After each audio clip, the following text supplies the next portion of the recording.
கோம்பட்டி கிராமம் திருவள்ளூர் மாவட்டத்தை சார்ந்த ஒரு வாலிபனுடைய வாழ்க்கையில இயேசு என்ன அற்புதம் செய்திருக்கிறார் என்பதை அவரே தன்னுடைய அனுபவத்தை சொல்லுவதை நீங்கள் பார்க்க போறீங்க. கவனமா கேளுங்க. என் பேர் ஜேம்ஸ். திருவள்ளூர் மாவட்டத்தில் வேப்பமேட்டு கிராமத்தில் இருக்கிறேன். நான் ஒரு ப்ரைவேட் கம்பெனியில் ஒர்க் பண்ணிடுறேன். எனக்கு கூட பிறந்த ஒரு அக்கா இருக்கிறேன்.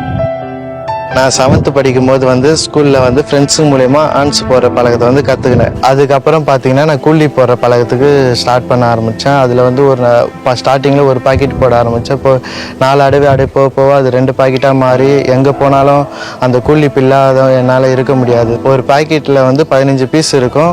அது நான் ஒரு நாளைக்கு 30 பீஸ் போடுவேன். போடலைன்னா அப்படியே ஒரு மாதிரியே பைத்தியம் பிடிச்ச போல் இருக்கும். டென்ஷனாக இருக்கிறது. அது இல்லாமல்னா ரொம்ப கஷ்டமாக இருக்கும்.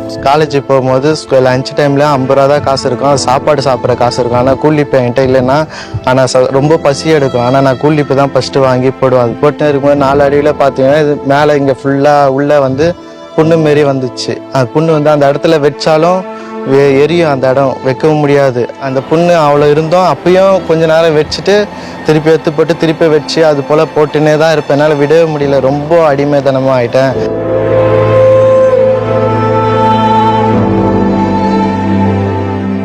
இது போக பார்த்தீங்கன்னா 10th குடி பழக்கத்துக்கும் அடிமை ஆகிட்டேன். ஒரு நாளைக்கு ஒரு கட்டத்தில் பார்த்தீங்கன்னா ஒரு 1/4 பாட்டில் குடிக்கிற அளவுக்கு நான் அதில் அடிமை ஆகிட்டேன். நான் நிறைய நாள் குடிச்சிட்டு போதை அதிகமாகி ரோட்லேயே விழுந்து கிடந்துருக்கிறேன். ஃப்ரெண்ட்ஸுங்க பார்த்து என்னை எடுத்துன்னு வீட்டில் விட்டு போவாங்க.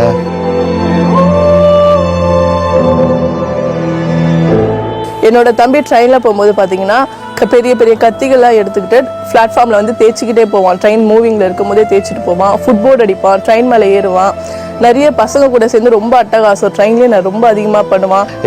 8 வருஷமாக ஆன்ஸ் போடுற பழக்கத்துக்கு அடிமையாக இருந்தேன். கூலி போடுற பழக்கத்துக்கு அப்படியே 7 வருஷமாக அடிமையாக இருந்தேன்.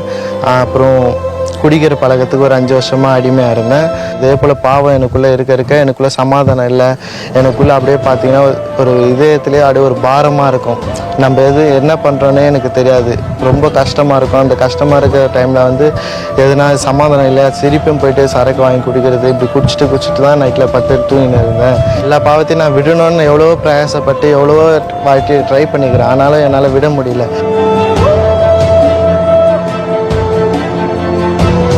ஒரு கட்டத்தில் பார்த்தீங்கன்னா மன அழுத்தத்துக்குள்ளே ரொம்ப பாதிக்கப்பட்டுட்டேன். அப்புறம் பார்த்தா எதை பார்த்தாலும் பயப்படுற காரியம் வந்துச்சு. சின்னதாக கல் பார்த்தாலும் அந்த கல் என் மேலே நான் செத்துற மாரி பைக்கு ஓட்டுன்னு போகும்போது அப்படியே லாரியில் போய் மாட்டிக்கிற மாரியும் அது போல் எனக்குள்ளே பயம் வந்துனே இருக்கும். எதை பார்த்தாலும் போயிடும். அப்படியே எவ்வளோ வெளிச்சம் மதியான டைமில் வெளிச்சம் அடித்தாலும் எனக்குள்ளே இருளாக தான் இருக்கும். அதனால் நிறைய டைம் சூசைட் பண்ண போயிருக்கேன். இப்படி ஒரு கஷ்டமான சூழ்நிலை 2020 மார்ச் மாதம் 28ஆம் தேதி திருப்பன் வாசல் ஜபம் நடந்தது. உபவாசம் இருந்து இருக்கும்போது மோகன் சிலாஸ் ஐயா ஜபத்தை நடத்தினார். இது போல் பாவத்தில் அடிமைத்தனம் இருக்கலாம், இயேசுவை பிடிக்காது, நீங்கள் அந்த பாவத்தில் அறிக்கை செஞ்சீங்கன்னா விடுதலை பெற்று உங்களுக்கு சமாதானம் கிடைக்கும், சந்தோஷம் கிடைக்கும் சொன்னார். சரி, அது சொல்லும்போது நானும் மோட்டிவேட் போட்டு ஜபம் பண்ணேன். ஏசப்பா, எனக்கும் அவர் சொல்கிறது உண்மையானா எனக்குள்ளே எனக்கு அந்த ஃபீல் நான் பண்ணோம் சொல்லி நான் ஜபம் பண்ணும்போது இதே நேரத்தில் பார்த்தீங்கன்னா எனக்குள்ளே இருந்த கருப்பான உருவங்கள்லாம் வெளியே போகிறத நான் உணர்ந்தேன். அந்த ஆவி என்னை விட்டு போன பிறகு எனக்குள்ளே இருந்த அந்த பாரெல்லாம் என்னை விட்டு ஃபுல்லாக போயிடுச்சு. தற்கொலை பண்ணுகிற எண்ணம் என்னை விட்டு மாறிடுச்சு. அப்புறம் நான் பல யோசனை அந்த யோசனை எல்லாமே போயிடுச்சு. நான் புதுசாக பிறந்தது போல் எனக்குள்ளே ஒரு புது சந்தோஷம் எனக்குள்ளே ரொம்ப உணரவே முடியல. அந்த அளவுக்கு அந்த சந்தோஷம் எனக்குள்ளே வந்தது. அன்னையிலேருந்து இனி வரையும் பார்த்தீங்கன்னா 4 வருஷம் அது. இனி வரையும் அந்த பாவம் செய்கிற உணர்வு எனக்குள்ளே வரல. கூலி போகிற எண்ணம் வரல, குடிக்கணுன்ற எண்ணம் வரல, பப்ஜி கேம் விளாடணும் எண்ணமே எனக்குள்ளே வரல. எப்போவுமே அதிலே நான் ஊறி போயிருந்தேன். இன்றைக்கி பார்த்தீங்கன்னா அது சுத்தமாக என்னை விட்டு போயிடுச்சு. அந்த பாவமே இதுவரையும் சாட்சியாக இருக்கிறேன். ஜேம்ஸ் மாறதை பார்த்து ஒரு 4 பேர் மாறி இருக்காங்க. ஒரு 4 பேருக்கு உதாரணமாக இருக்கான். ஸ்டார்டிங் நாங்களும் நம்பலை. சீரியஸாக மாறிட்டேன், இது பண்ணிட்டேன் அப்படி சொல்லும் போதெல்லாம் நாங்களும் நம்பலை. ஆனால் இப்போ தெரியுது அந்த சேஞ்சஸ்லாம். காலையில ப்ரேயர் பண்ணுறதா இருக்கட்டும். எல்லாருக்கும் முன்னாடி ஒரு 4 மணிக்கெலாம் எழுந்துருவான். காலைல 2 மணி நேரம் ஜெபம் பண்ணுறேன், சாயங்காலம் 1 மணி நேரம் ஜெபம் பண்ணுறேன். இப்போ என்னால் வந்து பார்த்திங்கன்னா ஜெபம் பண்ணாமல் இருக்க முடியல. ஜெபம் பண்ணாமல் எதுனா ஒரு நேரம் மிஸ் ஆகிடுச்சுனாவே எனக்குள்ளே ஒரு பெருசாக இழந்து போன மாதிரி எனக்கு ஒரு பெரிய பாரமாகிடுது. எப்படியாப்பட்ட சூழ்நிலையாக இருக்கட்டும், வீட்டில் ஃபங்க்ஷனாக கூட இருக்கட்டும், முக்கியமான ஃபங்க்ஷனாக இருந்தால் கூட அந்த விஷயத்தை அந்த நேரம் வந்துச்சுன்னா அந்த நேரத்தை அவாய்ட் பண்ணிவிட்டு கரெக்டாக அந்த நேரத்தில் அவன் கையில் பைபிள் இருக்கும், கர்த்தரை தேட போயிடுவான். அவன் பையனை பார்க்கும்போது ரொம்ப சந்தோஷமாக இருக்குது. இப்போ எவ்வளோ மாற்றம், ஐயோ எல்லாமே அவனுக்கு நல்ல மரியாதை கிடைக்குது. இப்போ ஆண்டருக்குள்ளே போனதுனால அவனுக்கு நல்ல மரியாதை. இப்போ இன்னைக்கு அவனை பார்த்தாவே எல்லாருக்கும் பெரியவங்களும் சின்னவங்களும் நம்ம வீட்டுக்கு வந்து ஜெபிக்கணும், நீ வான்னு கூப்பிட்ற அளவுக்கு அவனுக்கு அந்த அளவுக்கு ஆண்டவர் வைத்து வச்சிருக்காரு. எல்லாம் ஆச்சரியப்படுறாங்க, பாஸ்டர்னு கூப்பிட்றாங்க எல்லாம். எங்கள் மருமகன் வந்து ரொம்ப சீரியஸாக இருந்தாங்க. அந்த நேரத்தில் வந்து ஜெபம் பண்ணது வந்து ஜேம்ஸு தான். ஜேம்ஸ் வந்து ஜெபம் பண்ண என் மருமகன் வந்து நல்லா குணமாகி நல்லா இருக்கிறாங்க. என் வாழ்க்கையை இவ்வளோ பெரிய பாவ பழக்கத்தை எனக்கு விடுதலை கொடுத்த ஏசாப்புக்கு கோடான கோடி நன்றி.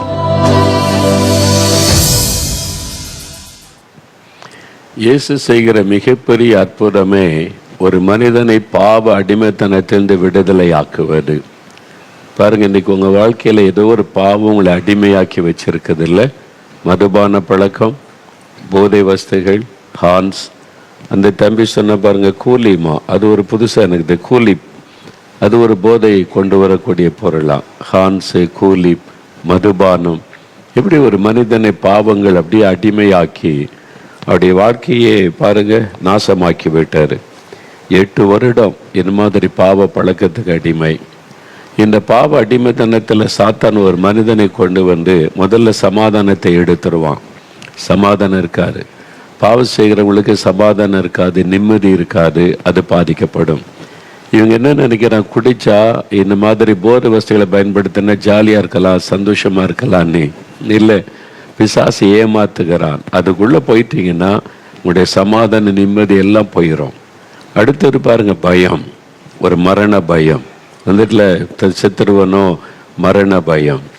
அடுத்தது நீ வாழ முடியாது, தற்கொலை பண்ணி செத்துரு, அந்த என்ன டிப்ரெஷன். அப்படியே ஸ்டெப் பை ஸ்டெப்பாக பிசாசு ஒரு மனிதனை அடிமைதனத்தில் கொண்டு போய் அவனை அழித்து விட பிரயாசப்படுகிறான். அதான் இயேசு கிறிஸ்து வந்து அவனுடைய வாழ்க்கையில குறுக்கிடுகிறார். ஆண்டவர் இயேசுக்கு தன் வாழ்க்கையை ஒப்பு கொடுத்த உடனே ஒரே நாளில் அதுதான் அற்புதம். ஒரே நாளில் இயேசு கிறிஸ்து உள்ளத்தில் வந்த உடனே அந்த பிசாசாகிய இருள் விலகினது, விடுதலை, எல்லா பாவத்திலிருந்து விடுதலை. இன்னைக்கு 4 வருஷம் ஆச்சு, அந்த பாவ பழக்கமே இல்லை, தொடவே இல்லை. அது மாத்திரம் இல்லை, இந்த தம்பியை பயன்படுத்தி இன்னைக்கு அற்புதம் ஆண்டவர் செய்கிறார். மற்றவர்களுக்கு ஜெபிக்கும் போது அற்புதம் நடக்குது, சுகம் உண்டாக்குது. இல்லை, தேவன் எப்படி பயன்படுத்துகிறார் பாருங்க. வாலிப தம்பி, வாலிப மகளே, உன்னை அடிமைப்படுத்தி கொண்டிருக்கிற ஒரு பாவ காரியம் இன்றைக்கு நீ விடுதலை பெற்று சமாதானத்தை பெற்றுக்கொள்ள ஆண்டவர் இயேசு உன்னை சந்தித்து கொண்டிருக்கிறார். அதனால கவனமாக இந்த நாள் இந்த நிகழ்ச்சியில நீ தொடர்ந்து பங்கு பெறணும். உன் வாழ்க்கையில் ஒரு ஆச்சரியமான மாற்றம் இன்னைக்கு உண்டாக போகிறது. சரி, அடுத்த ஒரு